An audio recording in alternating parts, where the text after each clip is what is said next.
Imagine कीजिए कि आप एक अच्छी नॉलेज लेते हैं, अच्छी जॉब भी लगते हैं और बैंक में आरडी, एफडी, पीपीएफ में इन्वेस्ट भी करते हैं। अब आपने इतनी मेहनत की है तो आप एक्सपेक्ट भी करते हैं कि आप अपने उन फ्रेंड से तो फाइनेंशियली अच्छा परफॉर्म करेंगे ही जिन्होंने स्कूल और कॉलेज में मेहनत नहीं की और बिलो एवरेज ही परफॉर्म किया था। लेकिन 40 की एज में आपको आपका एक फ्रेंड मिलता है जो पढ़ाई में आपसे बहुत बुरा परफॉर्म करता था, लेकिन जब आप उससे मिलते हैं तो आपको पता चलता है कि वो एक मिलियनेयर बन चुका है। यानी बचपन में तो उसने मजे किए ही और साथ में आपसे ज्यादा उसे रिवॉर्ड भी मिला। आप हैरान हो जाते हैं और पता करने की कोशिश करते हैं कि यार ये कैसे हुआ। बहुत रिसर्च के बाद आपको पता चलता है कि आपका दोस्त एक फायरमैन की जॉब लगा था, बहुत ही एवरेज सैलरी में, लेकिन उसने अपने नेबरहुड में नोटिस किया कि एक लोकल कंपनी बहुत ही जल्दी एक्सपैंड कर रही है और हर साल नई नई लोकेशन में नए नए स्टोर्स ओपन कर रही है, वो भी बिना लोन्स लिए हुए।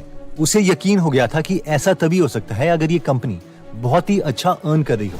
इसलिए उसने और उसकी फैमिली ने मिलके इसमें 1.5 लाख रुपए इन्वेस्ट कर दिए और क्योंकि कंपनी ग्रो किए जा रही थी इसलिए आपका फ्रेंड भी उसी कंपनी में हर साल कुछ पैसे इन्वेस्ट किए जा रहा था और इसलिए एक डिकेड में वो मिलियनेयर बन गया। लेकिन आप वहीं के वहीं हैं, एफडी, आरडी, पीपीएफ की गेम खेलते रहे। अब आप में से कई लोग सोचेंगे कि यार ये तो एक फिक्शनल स्टोरी है, असली में ऐसा थोड़ी ना होता है। लेकिन ये रियल एग्जाम्पल पीटर लिंच ने अपनी book one upon the wall street में दिया है, जहां पर एक फायरमैन टेम्पेक्स नाम की कंपनी के शेयर्स खरीदता रहा और फाइनली मिलियनेयर बन गया। और ये एक बेस्ट तरीका है पैसे से पैसे कमाने का। अगर अपना बिजनेस ना खोल पाओ तो कम से कम इतनी स्किल बना लो कि औरों के बिजनेस की ग्रोथ से पैसे कमाए जा सके। अब हम में से कई लोग सोच रहे होंगे कि सर ये तो बहुत डिफिकल्ट है, हर कोई ऐसा नहीं कर सकता, या फिर हमें इन्वेस्टमेंट समझ नहीं आती। लेकिन इस वीडियो में हम बच्चों की भाषा में सीखेंगे कि हम इन्वेस्ट कैसे कर सकते हैं। So let's start my dear brothers and sisters. Imagine कीजिए कि आप शॉपिंग के लिए बाजार में जा रहे थे और आपको आपका एक बचपन का दोस्त मिलता है राहुल। आप दोनों काफी टाइम के बाद मिले हो तो आप दोनों डिसाइड करते हो कि चलो यार थोड़ा टाइम निकाल के एक रेस्टोरेंट में कॉफी पी जाए। वहाँ पर राहुल आपको बताता है कि उसने एक बिस्किट बनाने वाली फैक्ट्री लगाई थी और उसे अपना बिजनेस एक्सपैंड करने के लिए मिनिमम 1 लाख रुपए की जरूरत है। क्या आप उसे पैसे दे सकते हो? इसके बदले में वो आपको अपनी कंपनी का कुछ हिस्सा यानी शेयर्स दे सकता है। आप राहुल को कहते हो कि मुझे सोचने के लिए कुछ टाइम चाहिए और फिर बाकी घर की बातें करके आप दोनों रेस्टोरेंट से वापस आके अपने अपने घर की तरफ चल देते हो। घर की तरफ जाते हुए थोड़ी देर के बाद आपको आपका एक और बैचमेट मिलता है, विकास। आप विकास के साथ भी अगेन रेस्टोरेंट में बैठ जाते हैं थोड़ी गपशप करने के लिए। विकास भी आपको बताता है कि उसने भी राहुल की तरह एक बिस्किट की फैक्ट्री लगाई है और उसे भी 10 लाख रुपए की जरूरत है अपने बिजनेस के लिए। क्या आप उसकी हेल्प कर सकते हो? अब राहुल और विकास दोनों ने आपको कन्विंस करने की कोशिश की थी कि क्या आप इनकी कंपनी में इन्वेस्ट कर सकते हो, और दोनों आपसे ये भी कह रहे थे कि आपको कोई काम नहीं करना पड़ेगा, सिर्फ पैसे ही देने हैं। अगर कंपनी ग्रो हो जाती है तो आपके पैसे उतने ही रेट से ग्रो होंगे जितनी की कंपनी की ग्रोथ है, और वो भी बिना मेहनत के।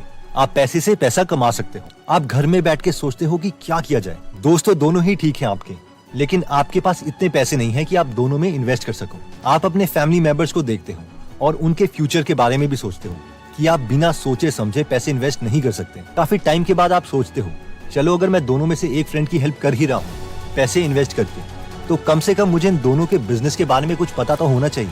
आप काफी देर तक बैठते हो और आप राहुल और विकास को सेम ईमेल सेंड करते हो जिसमें उनसे बिजनेस से रिलेटेड आपने कुछ सवाल पूछे। ईमेल कुछ इस तरीके से, डियर भाई, इससे पहले कि मैं तुम्हारे बिजनेस में पैसे इन्वेस्ट कर सकूं, मेरे तुम्हारे बिजनेस से रिलेटेड कुछ सवाल हैं। तुम जितने जल्दी हो सके मुझे इन 5 सवालों के आंसर्स ईमेल में रिप्लाई कर दो ताकि मैं ठीक डिसीजन ले सकूं। पिछले साल तुमने कितने रुपए की सेल्स की थी? 2, उस सेल्स में से तुम्हें कितना प्रॉफिट हुआ था? 3, क्या तुमने बिजनेस के लिए अभी तक किसी से कोई उधार लिया हुआ है? अगर हाँ तो कितना? 4, अगर कल को बिजनेस में कोई दिक्कत आती है तो क्या बिजनेस के पास पहले से कुछ पैसे पड़े हुए हैं बैंक में ताकि उस बुरे वक्त में बिजनेस चल सके? और 5, तुम्हारे पास खुद बिजनेस का कितना परसेंटेज है? पेरेंट्स और भाभी को मेरी तरफ से नमस्ते। आप अगले दिन उठते हैं और अपना मोबाइल चेक करते हैं। आप देखते हैं कि राहुल और विकास दोनों ने आपकी ईमेल का रिप्लाई किया है। राहुल आपको डेटा मेल करता है। पिछले साल की सेल्स 10 लाख, पिछले साल का प्रॉफिट 3 लाख, अभी तक का उधार 50,000, बुरे वक्त के लिए कुछ रिजर्व्ड पैसे 2 लाख, मेरे पास बिजनेस की परसेंटेज 95%। विकास की भी ईमेल आपको आती है, उसके नंबर कुछ इस तरीके से, पिछले साल की सेल्स 10 लाख, पिछले साल का प्रॉफिट 1 लाख, अभी तक का उधार 6 लाख, बुरे वक्त के लिए कुछ रिजर्व्ड पैसे 10,000, मेरे पास बिजनेस की परसेंटेज 10%। अब आप मुझे ये बताओ कि आपके सामने स्क्रीन में दोनों की डिटेल्स हैं। अब अगर आपको पैसे इन्वेस्ट करने ही हैं तो किस कंपनी में आप पैसे इन्वेस्ट करोगे? ऑब्वियसली कोई भी कॉमन सेंस अप्लाई करे तो वो राहुल की कंपनी में ही इन्वेस्ट करेगा, क्योंकि राहुल और विकास की कंपनी की सेल्स सेम होने के बावजूद राहुल की कंपनी का प्रॉफिट ज्यादा है, उसकी कंपनी का उधार कम है, सिर्फ 50,000 रुपीज, और बैंक में रिजर्व 2 लाख रुपए है। यानी बुरे वक्त में भी उधार देने में ज्यादा प्रॉब्लम नहीं आएगी, और उसका उसके बिजनेस में परसेंटेज ज्यादा है, यानी अपने बिजनेस के लिए वो ज्यादा कमिटेड है। आप में से कई लोग सोच रहे होंगे कि ये एग्जाम्पल तो ठीक है, लेकिन रियल लाइफ में से कैसे इम्प्लीमेंट करें? तो आइए रियल लाइफ में ये एनालिसिस करते हैं। ओके, तो सबसे पहले हम आते हैं screener.in पे, और वहां पर हम कोई भी कंपनी सर्च कर सकते हैं। Let's say Asian paints. अब जो 5 सवाल हमने राहुल और विकास से पूछे थे, वो सवाल हमें इन कंपनी से भी पूछने हैं। तो सबसे पहले हम खोलते हैं प्रॉफिट एंड लॉस स्टेटमेंट। तो सबसे पहले सवाल था कि क्या इनकी सेल्स इंक्रीज हो रही है या डिक्रीज हो रही है, यानी एशियन पेंट की सेल्स क्या है।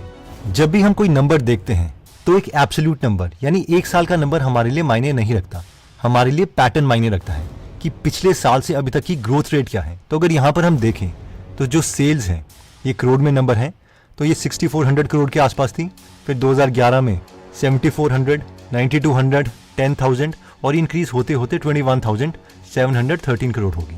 तो ये एक पॉजिटिव साइन है।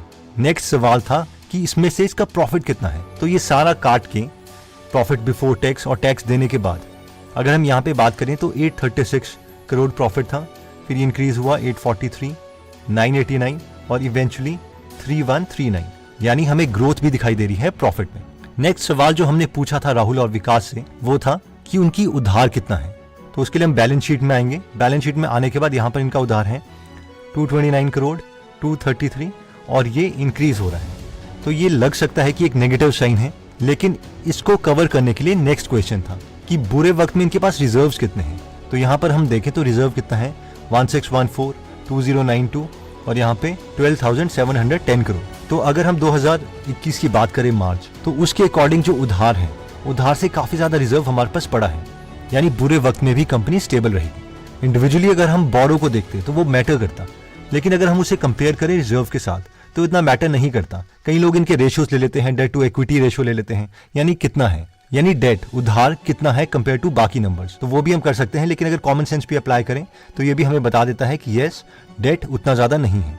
नेक्स्ट सवाल जो हमें कंपनी के प्रोमोटर्स के इंटेंशंस के बारे में बताता है वो है कि उनके पास कंपनी का कितना हिस्सा है।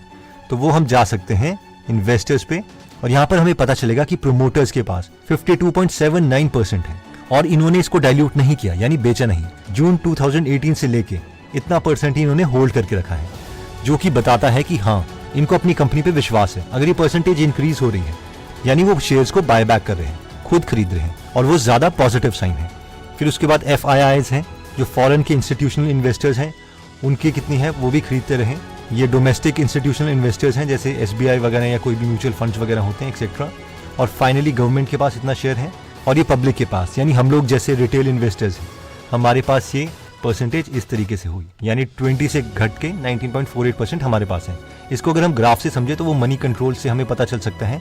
यहाँ पर आप देख सकते हैं, तो इस ग्राफ से हम समझ सकते हैं कि अगर हम यहाँ देखें तो ये प्रोमोटर्स के पास है 52.79% यानी ओनर्स के पास, ये हम लोगों के पास पब्लिक के पास है 19.48%, और ये डोमेस्टिक इंस्टीट्यूशनल जो इन्वेस्टर्स हैं उनके पास 7.35% है, और जो फॉरेन के हैं उनके पास 2.38 है। अब हम एक एक्सट्रीम ऑपोजिट लेते हैं एग्जाम्पल।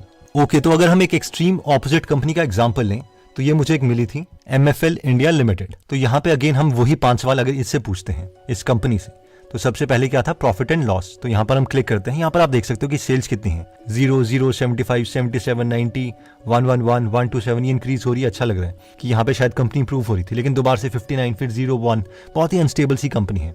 तो अगर हम प्रॉफिट के बारे में बात करें तो ये 0, 0, 1, 1, 0, 1, 1, 1, 0, -49 लॉस पे, फिर -25, फिर 32, पता ही नहीं चल रहा कि कंपनी में हो क्या रहा है। तो ये जो चीजें हैं ये बहुत ही नेगेटिव हैं ऑब्वियसली। अगर हम बैलेंस शीट में जाएं और यहाँ पर देखें कि बोरिंग्स उधार कितना है, तो 0, 0, 14, 12, 17 ये उधार बढ़ता रहा, 66, 74, फिर 38, फिर कम हो गया, और रिजर्व्स कितने हैं नेगेटिव में है -5, -5, -4, -3। तो ऑब्वियसली ये कॉमन सेंस हमें लग रहा है कि ये एक नेगेटिव इंटेंशंस है। अगर हम बात करें कि कंपनी के प्रोमोटर्स के पास कितना है, तो जो प्रोमोटर्स के पास है वो सिर्फ 0.42% है, यानी सारा का सारा उन्होंने पब्लिक को थमा रखा है। एक तरह से बोलना नहीं चाहिए, लेकिन ये स्कैम टाइप चीज है कि आप, क्योंकि अगर आपको अपनी कंपनी पे विश्वास है तो आप ज्यादा से ज्यादा होल्ड करना चाहोगे।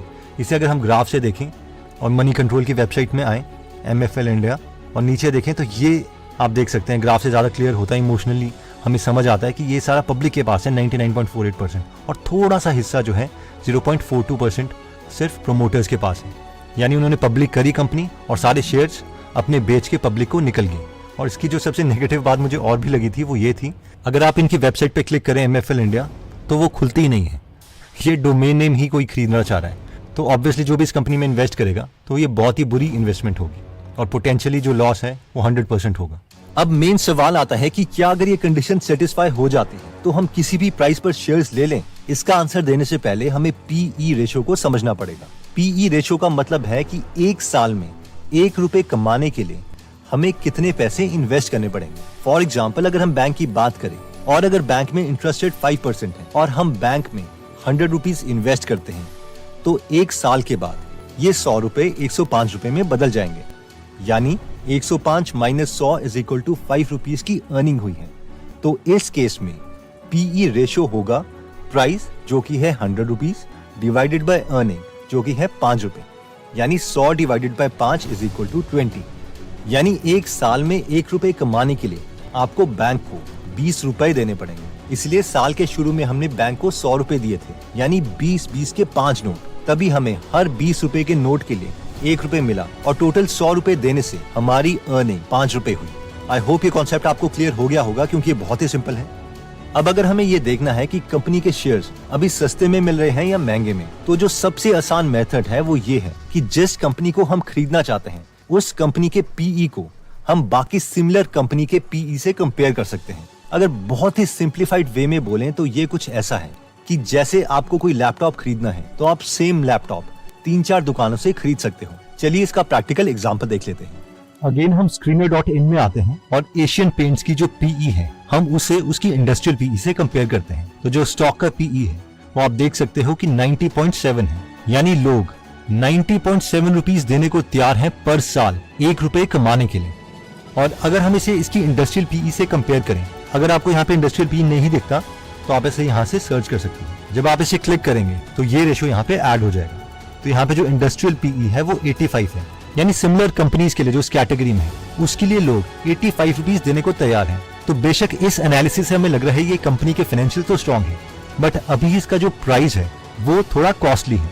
तो अगर ये डिप करता है, मान लीजिए काफी कम आता है, तो इस एनालिसिस के अकॉर्डिंग ये एक अच्छा परचेज हो सकता है। ऑब्वियसली अभी अगर हम खरीद लेते हैं तो ऐसा नहीं होगा कि हमारे पैसे डूब जाएंगे, क्योंकि फाइनेंशियल्स देख के तो ऐसा ही लग रहा है, लेकिन ऐसा भी नहीं होगा कि हमें बहुत ज्यादा प्रॉफिट मिलेगा।